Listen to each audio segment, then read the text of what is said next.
38 ዓመት በበሽታው የቆየ ነው።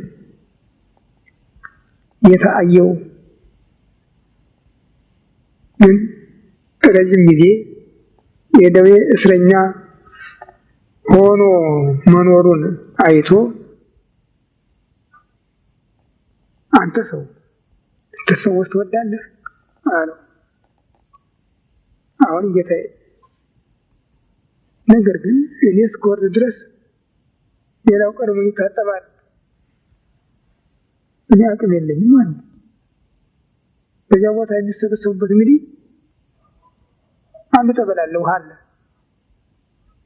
በቀን የእግዚአብሔር መልአክ ወርዶ አንድ ጊዜ ያነቃንቀዋል፣ ያንቀሳቅሰዋል ያን ውሃ።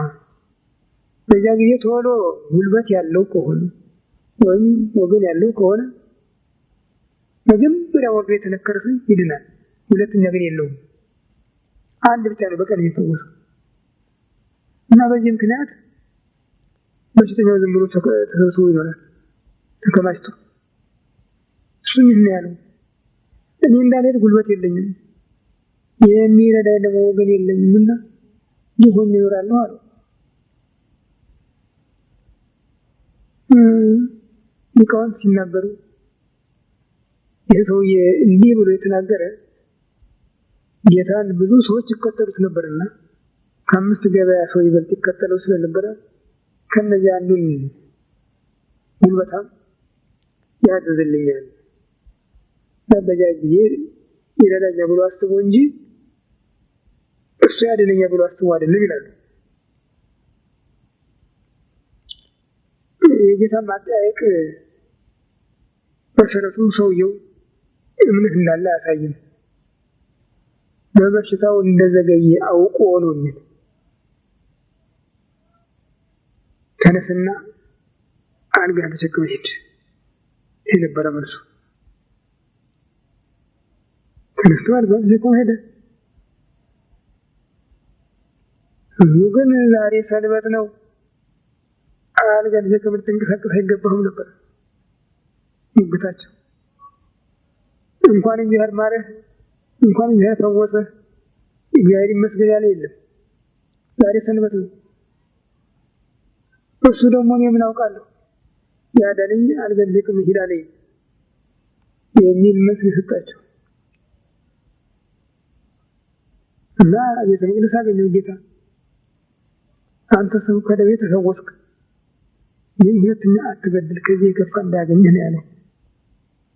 ሰውየው ግን ሄዶ ለአይሁድ ነገራቸው ያዳነው ማን እንደሆነ፣ አልጋ ተሸክመ ሂድ ያለው ማን እንደሆነ።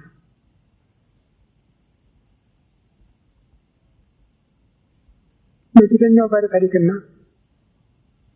በዚህኛው ባለ ታሪክ መካከል የምናያቸው ነገሮች አሉ። የፊተኛው አመሰገነም አይል አማም አይል አልጋው ተሸክሞ ሄደ ነው የሚለው። ህዝቡ ግን አመሰገኑ ይላል። ይህኛው ደግሞ አመሰገነ አይልም፣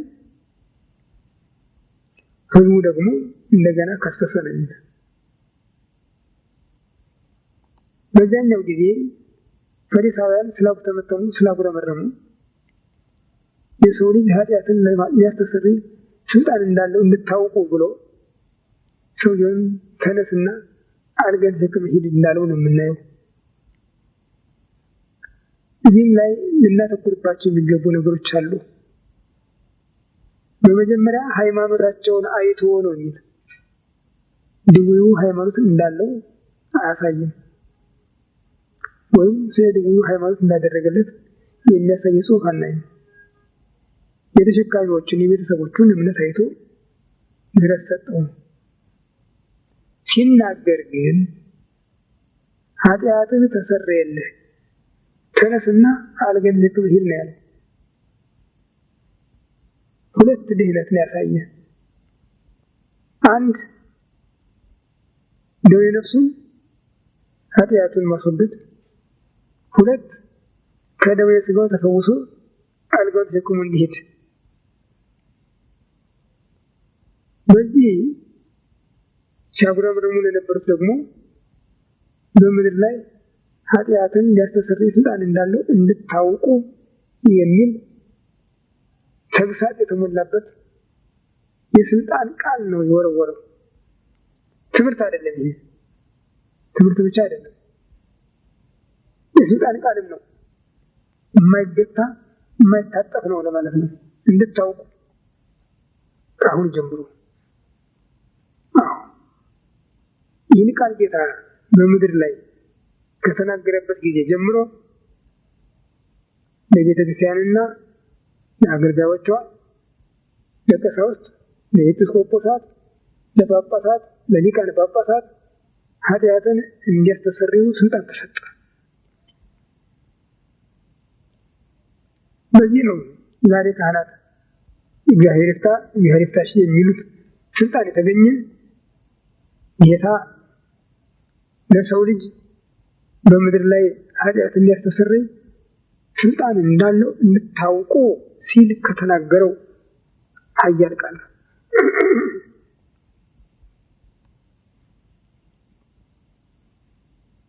ለሰውየው ግን ይህችን ቃል ሁለተኛ አልደገማትም። ተነስና አልጋህን ተሸክመህ ሂድ ነው ያለው። የነፍሱን ተፈቷል። የሥጋውን ሰዎች ሊያዩት የሚገባቸውን በጊዜው እንዲያዩ ስለፈቀደ አልጋውን ተሸክሞ እንዲወጣ አደረገ። ከዚያ ጊዜ ጀምሮ የካህናት ስልጣን ሥጋንም ነፍስንም ከኃጢአት ከደዌ ለመፍታት ስልጣን ያለው ሆነ፣ ኃይል ያለው ሆነ። ግን ሰውየው ምን እንደተናገረ የሚያሳይ ነገር የለም። በዚህኛው ደግሞ እንዲያውም ይባስ ብሎ ለአይሁድ እንደነገረን የሚያሳየው። ጌታ ግን ታላቅ ማስጠንቀቂያ እንደሰጠው ነው የምናየው። አንተ ሰው ከደዌ ተፈውሰሃል፣ ግን ከዚህ የከፋ እንዳያገኝህ እንዳትበድል ተጠንቀቅ ነው ያለው። ይህ ሁኔታ በዓለም እየተደጋገመ የሚደርስ ነገር ነው እና አንዳንድ ጊዜ ሰዎች ብሶባቸው ሲገኝ ታሞ የተነሳ እግዚአብሔርን ረሳ ተብሎ ይነገራል።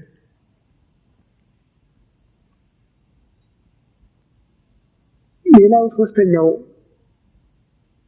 በዮሐንስ ወንጌል ምዕራፍ 9 የተገለጠው ነው።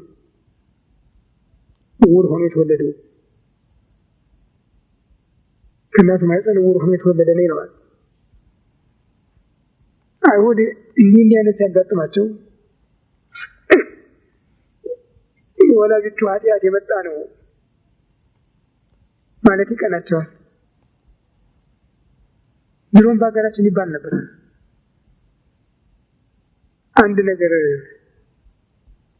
አካል ጎድሎት ወይም አካሉ ኃይል ቀንሶ ከተወለደ ሙድ ተወለደ ይባላል። እና እንዲህ አይነቱ ነገር ከዝምድና መተላለፍ ከአንዳንድ ምክንያት ይመጣል ተብሎ ይታሰብ ነበር።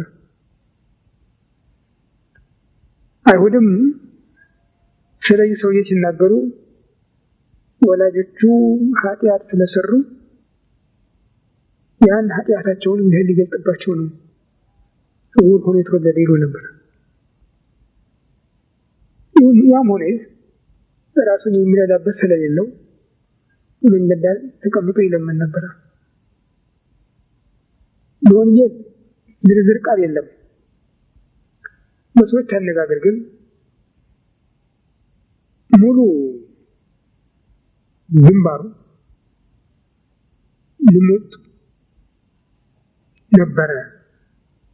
የዓይን ጉድጓድ ምልክት አልነበረበትም ነው። አንዳንዶቹ ደግሞ ጉድጓዱ አለ ዓይን የለውም ነው የሚሉ። ግን በታሪኩ ስናይ ጌታ በመንገድ አልፎ ሲሄድ ደቀ መዛሙርቱ ጠየቁት፣ መምህር ይህ ሰው ዕውር ሆኖ የተወለደ በራሱ ኃጢአት ነው ወይስ በወላጆቹ ኃጢአት አሉት። አንዳንዶቹ በወላጆቻቸው ኃጢአት ነው ሲባል፣ ሌሎች ደግሞ ወደፊት በሚሰሩት ነው የሚል ልማድ ስለነበረ እሱ ግን ምን አላቸው?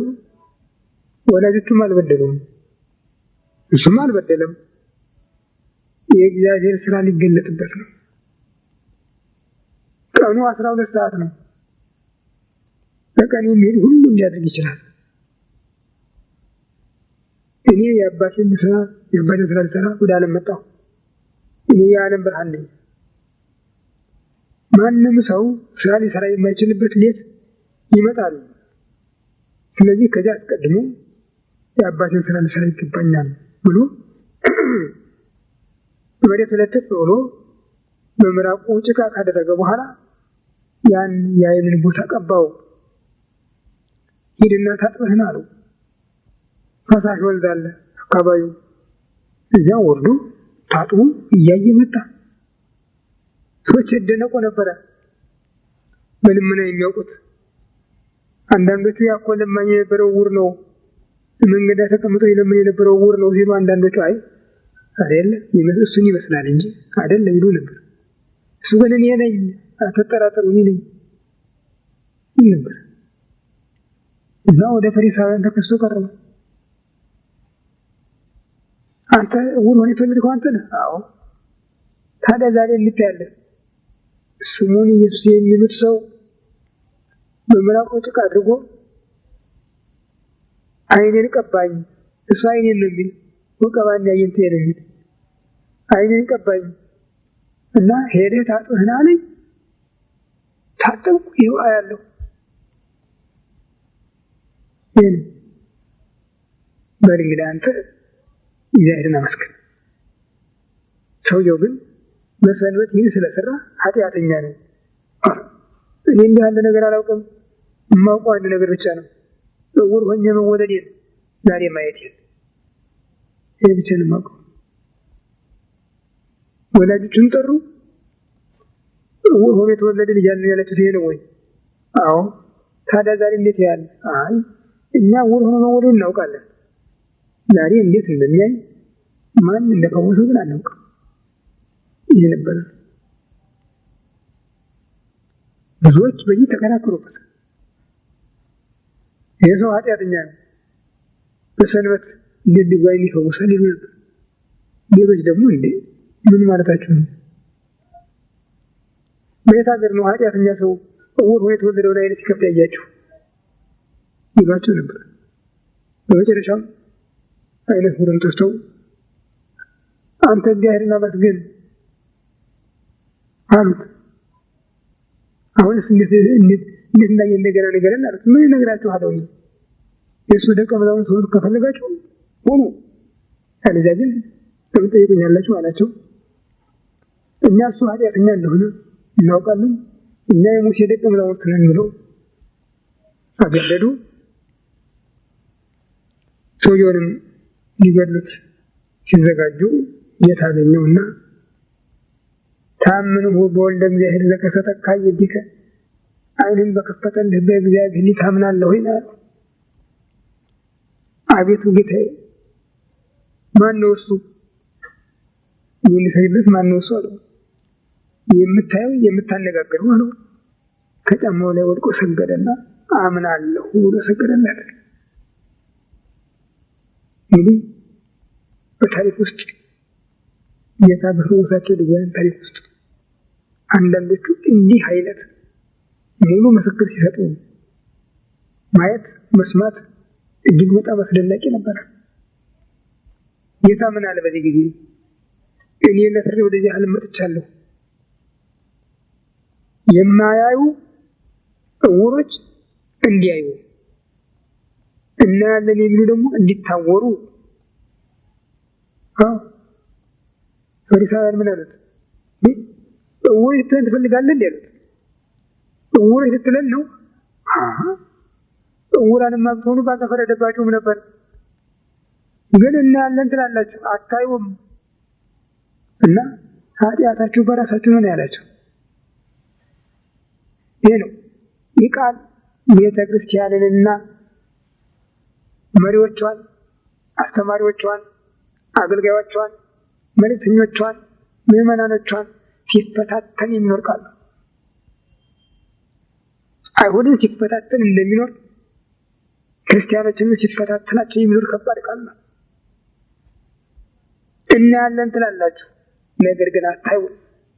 ስለዚህ ኃጢአታችሁ በራሳችሁ ነው። ይገርማችኋል። ቤተ ክርስቲያን ከተመሰረተችበት ጊዜ ጀምሮ አመፀኞች ሁሉ እናያለን ባዮች ናቸው። እውርነታቸውን የሚያምኑ አይደሉም። እናውቃለን ባዮች ናቸው። ድንቁርናቸውን የሚያውቁ አይደሉም። እኛ እንበልጣለን፣ እኛ እንሻላለን፣ የመጽሐፍትን ምስጢር እንመረምራለን፣ የረቀቀውን አጉልተን የጠመመውን አቅንተን እናስተምራለን የሚሉ ናቸው። እስከ ዛሬ ድረስ ቤተ ክርስቲያን የምትፈተንባቸው እነሱ ናቸው፣ እንዲጨርሳ እስክትወድቅ ድረስ። ግን ከጊዜ ወደ ጊዜ ቤተ ክርስቲያንን እየነቀሉ እየፈነቀሉ ከመጣል በስተቀር አንድም የደገፋት የለም። በተለይ እስላምና ሉተር ከተነሱበት ጊዜ ጀምሮ በቤተ ክርስቲያን ላይ የወረደው መቅሰፍት ይህን ነው ተብሎ ሊገመገም ከሚቻል በላይ ነው። አገራችን እንግዲህ የዚህ ሰለባ የሆነችው የዚህ ችግር ሰለባ የሆነችው ሊቃውንቶቹ አለን ይላሉ። እንደምሰሟቸው ያጓራሉ፣ እንዳንበሳ ያገሳሉ፣ በየቤተ ክርስቲያኑ ያገሳሉ፣ ይነቃነቁበታል፣ ይንጎራደዱበታል። ፉከራው ቀረቶ ሌላ ነገር ነው። ግን አንድ እውነት የለም፣ አንድ እውነት የለም። ያችን ነባር ቤተ ክርስቲያን እንዲህ ተስፋ አልባ እስክትሆን ድረስ ሊቃውንቶቿ አምፀውባት ነው ያሉ። ጳጳሳቶቿ፣ ካህናቶቿ፣ ምዕመናኖቿም ጭምር። ሁሉም ደግሞ እናውቃለን ነው የሚሉ፣ አናውቅም አይሉም። እናውቃለን። ይህ ነው ካቶሊኩ፣ ፕሮቴስታንቱ፣ እስላሙ፣ ኦርቶዶክሱ፣ ይሁዲው እናውቃለን ነው የሚሉ። ግን ሁሉም ዕውሮች መሆናቸውን ጌታ የመሰከረው። ኃጢአታችሁ በደላችሁ በራሳችሁ ነው ያለው። እኛም በራሳችን ተሸክመን ቁጭ ያልነው አሁን።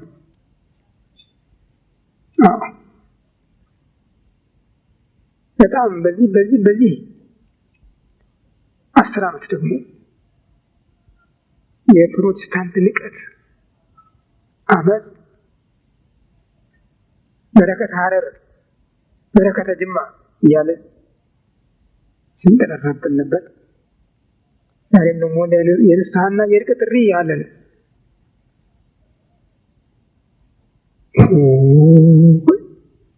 ኧረ ምንድነው ይላል። በዚህ ወር ለዚህ ጥሪ እሱ ምንድን ነው? አንድ ጊዜ ትዝ ይለኛል፣ ልጅነቴ ነው። አንድ ልጃቸው ሞተው ያለቅሳሉ። አሽከራቸው እንደ ድሮ ባሪያ የምትባለው አለች አጠገባቸው እና እሷ ብሶባት እናትየዋ ጸጥ ብለው ሲያለቅሱ እሷ መሬት ለመሬት ትንከባለች፣ ታለቅሳለች። አንድ ሰው አንስተው ምን አሉ? ኧረ ያችን ሰው ምንድነሽ ብሏት እናቲቱ ተረጋግታለች፣ እሷ እንዲህ የሚያደርጋት ምንድን ነው ብለው መናገራቸው ትዝ ይለኛል። ዋናይቱ ቤተክርስቲያን ረስተዋለች ምንም ሆነንም እና ኧረ ፕሮቴስታንትን ምንድን ነው በሉት እባካችሁ ጠይቁልን። እንደው መቸለት የሚያውቀውን ዛሬ ለምዕመናን ለኢትዮጵያ ምዕመናን እሱ ያስጠብቅ።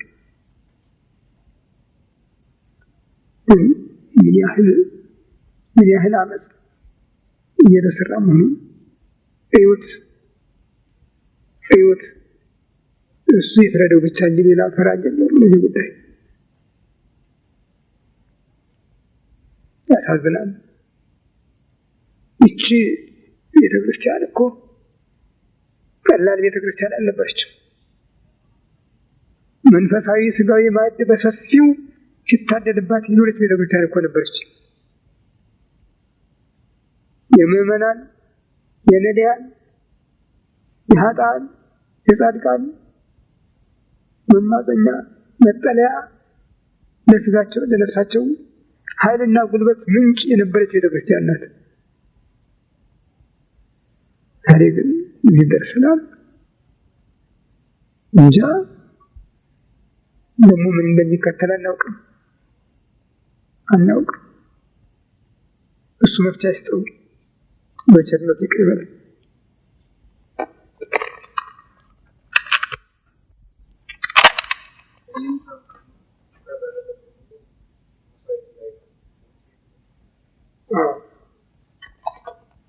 አይቀርም። በኢትዮጵያ ብቻ ነበር የነበረ። ታቦት ስለነበረች በኢትዮጵያ ይሰዋ ነበር። አክሱም ብቻ።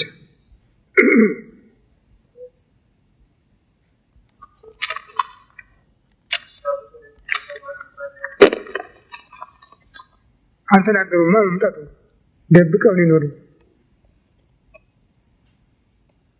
ሊኖሩ ህዝቡን አለች እያሉ ብቻ ዝም ብሎ ይዋሩ ነበረ።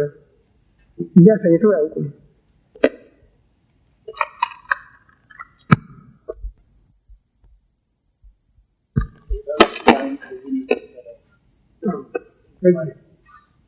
ልክ ነው። ጸበል ማለት ትቢያ ማለት ነው በግዕዝ ቋንቋ እና ጸበል የሚሉ ከዚያ ጌታ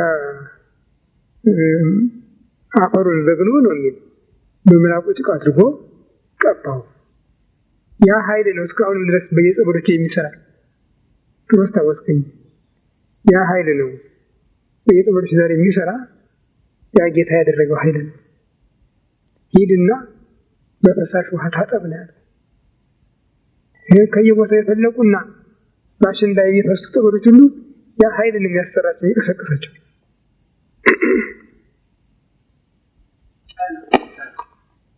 ጸነው ብዙ አማርኛ ወርሶት ነው ጸበል የሚባል።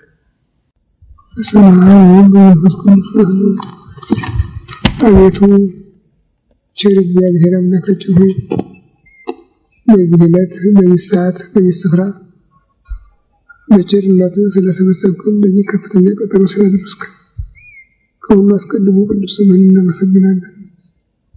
ቸር እግዚአብሔር አምላካችን ሆይ ሁለት ወይም ሶስት ሆናችሁ በስሜ ከተሰበሰባችሁበት እኔም ከዚያ በመካከላችሁ እገኛለሁ ባልከው ቃል ኪዳን መሰረት በመካከላችን እንድትገኝልን ስብሰባችን እንድትባረክልን ልናውቀው የሚገባንን የሚጠቅመንን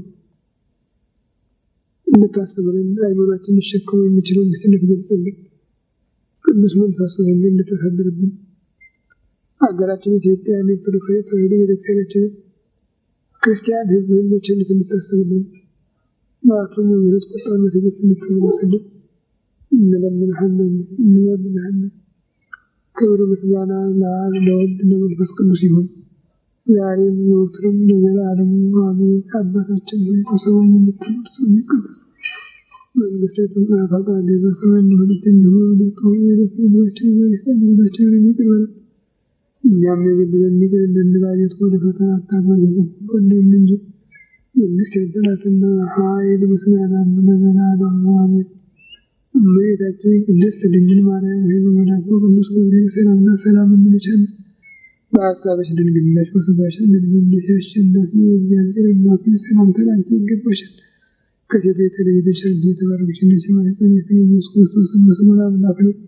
ጸጋን የተሞላሽ ሆይ ደስ ይበልሽ፣ እግዚአብሔር ከአንቺ ጋር ነውና ከተወደደ ልጅሽ ከጌታችን ከመድኃኒታችን ከኢየሱስ ክርስቶስ ምሕረትን ለምኝልን፣ ኃጢአታችንን ያስተሰርይልን ለዘላለሙ አሜን። ኦ ኢየሱስ ክርስቶስ ወከመ አበሳይልከ ምሕረትከ ስረይ ኃጢአቴ ወኃጢአተ ኩሉ ሕዝብከ። ጌታዬ ኢየሱስ ክርስቶስ ሆይ እንደ ይቅርታ እንደ ቸርነትህ ብዛት የኔንም የሕዝብህንም ኃጢአት አስተስርይ። በማወቅ ባለማወቅ በማሰብ በመፍራት በመናገር የተፈጸመውን ሁሉ እግዚአብሔር ይባርክልን።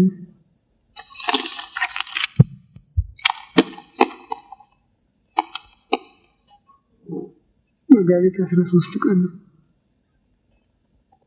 1995 ዓመተ ምህረት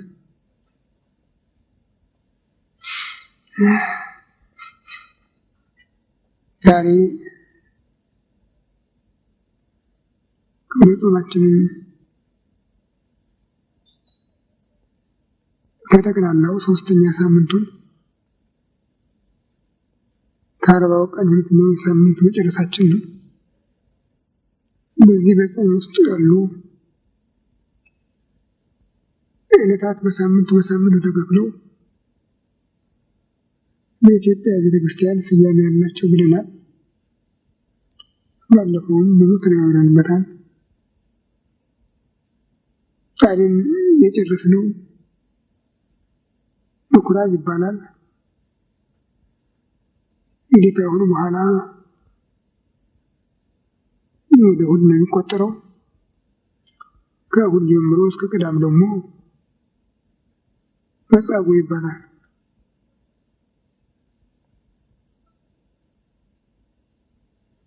እንደ ግዕዙ ቋንቋ አነጋገር ስያሜው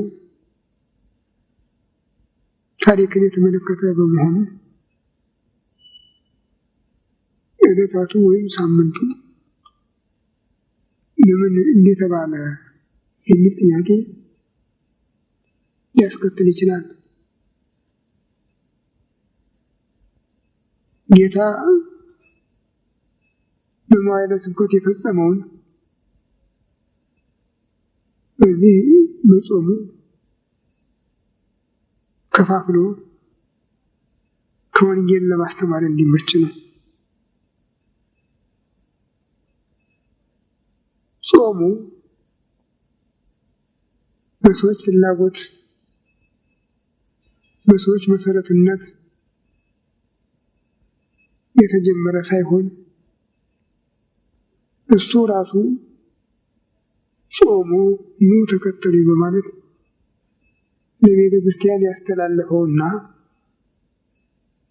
ቤተ ክርስቲያንና ምዕመናኖቿም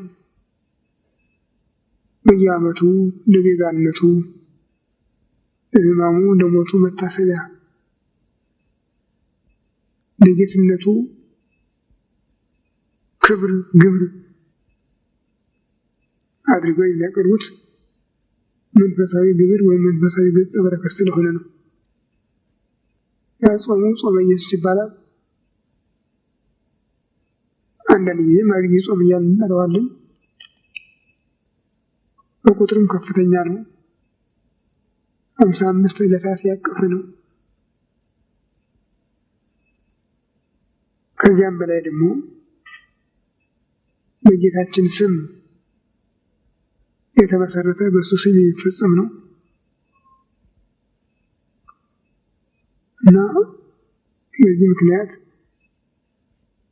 የሳምንቱ ዕለታት ጌታ ከወንጌል በሰራቸው ስራዎች አጠቃላይ ክፍሎች ላይ የተመሰረተ ስያሜ ነው። የሚገርማችሁ ነገርስ እንደኔ ተደንቃችሁበት ይሆናል ወይም ችላ ብላችሁ አልፋችሁት ይሆናል። ነገ መጋቢት 14 ቀን ፕሮቴስታንት ምዕመናንን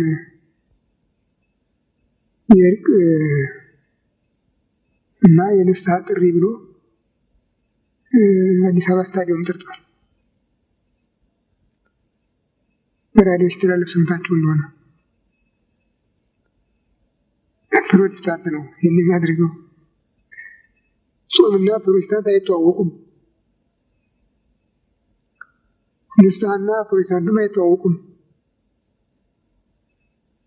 የፕሮቴስታንት ንስሐ በመኝታ ቤት ግድግዳው ምስክር አልጋውን የንስሐ አባት አድርጎ የሚነገር ነው። ሌላ የለም። ያውም ንስሐ የሚባለው ምናልባት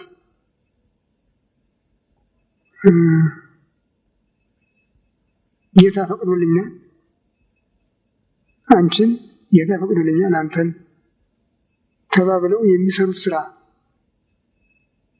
በባልነት በሚስትነት ላይ ተደርቦ የሚፈጸም ከሆነ ይህንኑ ያልጋው ለመንገር ተብሎ የሚደረግ እንጂ እውነተኛ ንስሐ አይደለም። ሌላ የንስሐ ስርዓት የላቸውም። እኔ በሐሜት አይደለም የምናገረው፣ ቀረብ ብዬ ብዙ ስላየኋቸው ነው። ያየሁበት ጊዜ ስለነበረ ነው። አሁን የኢትዮጵያን ሕዝብ በዚህ በጾም ላይ መቼም እንደዚህ ጠባቂ አጥቷል፣ ተቅበዝብዟል፣ ተበትኗል፣ ተደናግሯል እና የባሰ በሽተኛ እናድርገው ብለው ስታዲየም ይጠሩታል። ማንም የእግዚአብሔር ሰው ነቢይም ሆነ ሐዋርያ ምዕመናኑን ወደ ኳስ ሜዳ የጠራበት ጊዜ ዘመንም ታሪክም የለም። ራሱ ጌታ እንኳን የነቢያትን ቃል እያነበበች እሱን የማታውቅ ምኩራብ እያለች በቀጥታ እዚያ ገብቶ ያስተማራል። ሐዋርያቱም ቤተክርስቲያን ተቋቁማ የራሷን ቤተ ጸሎት እስካደራጀ ድረስ እዚያ እየገቡ ነበር የሚያስተምሩ።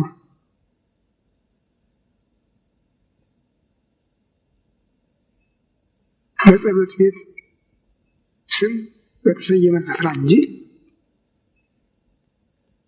ኳስ ሜዳ ህዝቡን የጠሩበት ጊዜ የለም። ይህ ግን የእስላም ጥገኛ ስለሆነ ሁለቱም ጥሪያቸው ወደ ኳስ ሜዳ ነው።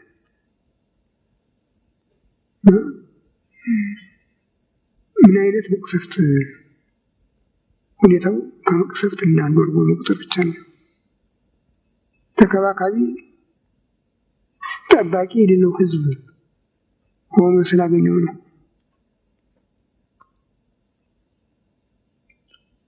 ከዚህ በቀር ግን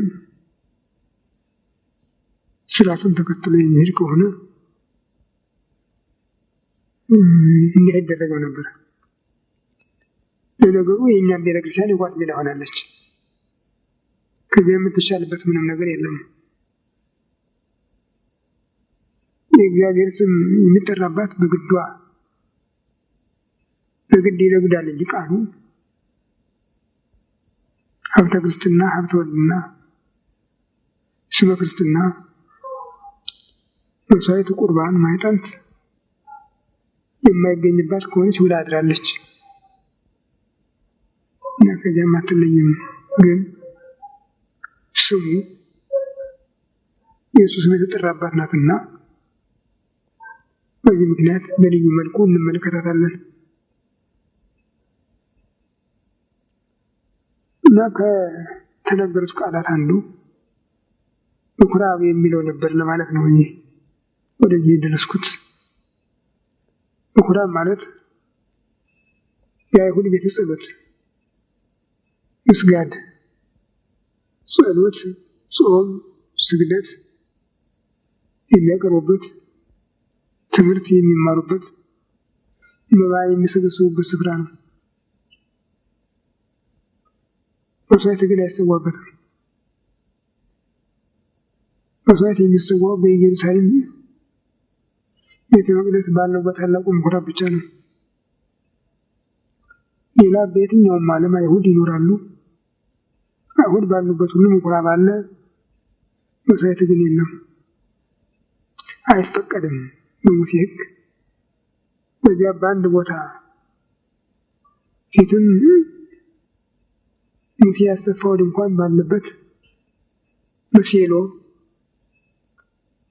ሽሎ ኋላም ሰሎሞን ባሰራው ቤተ መቅደስ እንጂ በሌላ ቦታ መስዋዕት አይሰዋም ነበር።